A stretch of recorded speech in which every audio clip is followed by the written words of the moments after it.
हरिओम। निर्दोष संत आशाराम बापू जी को 6 महीने की स्थायी बेल दी गई है। हो सकता है कि इस वीडियो में कुछ गलत हो, लेकिन अभी जो ऑर्डर की कॉपी आएगी उसके बाद पूरा सब क्लियर हो जाएगा। हरिओम। निर्दोष संत श्री आशाराम जी बापू जी को स्थायी बेल मिली। इसका अर्थ यह है कि अब वो जेल नहीं जाएंगे। केस जो है अभी तक चलता रहेगा, अभी भी चलता रहेगा केस। एक और जो केस लगाया गया था वो गुजरात वाला केस, उसमें भी ऐसा हो जाए तो फिर एक प्रकार से एक बड़ी राहत मिलेगी। और वो भी 12 साल हो गए निर्दोष को जेल में रखे हुए।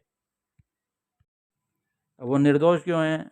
न एफआईआर में रेप है, न मेडिकल टेस्ट में रेप आया, न लड़की ने कभी बयानों में कहा कि रेप हुआ है। एफआईआर में भी तो नहीं लिखाया गया है। और पुलिस ने मेडिकल टेस्ट तो खुद ही करवाया था। आप देख सकते हैं लोकनायक हॉस्पिटल दिल्ली की जो रिपोर्ट है, गूगल में भी है, गूगल में देख सकते हैं। और जो केस दर्ज ही नहीं होना था, खारिज हो जाना था शुरू में ही, वो 5 साल तक लंबे इंतज़ार तक चलाया गया फास्ट ट्रैक कोर्ट के नाम से। उसके बाद फिर आजीवन सज़ा दे दी गई, है ना। किस धारा में सज़ा दी गई? कि गैंग रेप हुआ है। गैंग रेप हुआ है तो दूसरे आरोपी कहाँ पे हैं?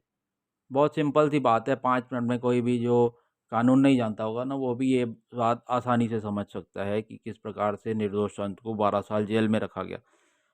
उसके बाद सेशन कोर्ट में सज़ा दी गई तो फिर हाई कोर्ट में गया मामला, हाई कोर्ट से सुप्रीम कोर्ट में गया, 2-3 बार सुप्रीम कोर्ट घूम के आए, फिर उन्होंने फिर से वापस हाई कोर्ट में भेजा। अभी बड़ी मुश्किल से जा कर के उनको बेल मिली। 12 साल का लंबा इंतज़ार, मतलब जबरन के उनको जेल में रहना पड़ा। और इसी बीच में उनका स्वास्थ्य इतना ज़्यादा डगमगा गया, कितने बार उनको हार्ट अटैक आ गए। ये तो संत हैं करके अपनी शक्ति से चल रहे हैं। कोई आम इंसान हो तो वो तो 2-3 हार्ट अटैक में ही चला जाता है। सबसे बड़ी बात यह है कि पूरी दुनिया को सत्संग मिलना बंद हो गया, शांति जो मिलती थी, जिसके कारण उनके करोड़ों फॉलोअर्स हैं। जो वहाँ पे जाता है सत्संग में, वो उन्हीं का हो जाता है। उनको परम शांति सभी का मांग यही है कि उनको शांति मिले। शांति के लिए ही, सुख के लिए ही सब कुछ किया जाता है।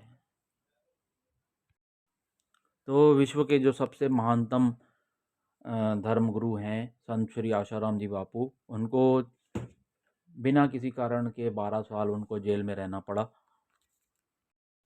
और इतने करोड़ों फॉलोअर्स हैं उनके, करोड़ों शिष्य हैं उसके, सबको उन गुरुजी ने मना किया कि सब शांति बनाए रखें और से अपने अपने सेवा कार्य में लगे रहें। आज भी जो पहले सेवा कार्य होते थे, आदिवासियों में भंडारे हो रहे हैं, सब जगह जो भी हो रहा है, बाल संस्कार केंद्र चल रहे हैं, गुरुकुल चल रहे हैं, वो सब कुछ अभी तक भी चल रहा है।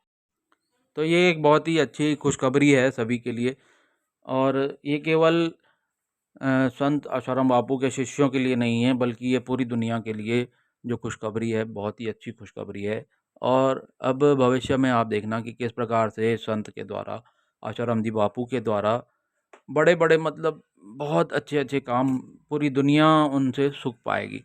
ये भी आप लोग देखते रहना किस प्रकार से। और आप जो भी, और मीडिया ने तो बहुत कचरा फैला दिया। देखो, इनको केस अभी दर्ज ही नहीं हुआ था और 8-8 घंटे तक, कई महीनों तक जो भी विदेश से फंडिंग हुई मीडिया को, तो उन्होंने संत की छवि बहुत ही ख़राब करने की कोशिश की। और एक, यहाँ मतलब भारत तो देश ऐसा है कि मीडिया कुछ भी दिखा दे। हाँ, कुछ भी दिखा दे, जिसको चाहे ऊपर उठा दे, जिसको चाहे नीचे गिरा दे, सब पैसे का खेल चलता है।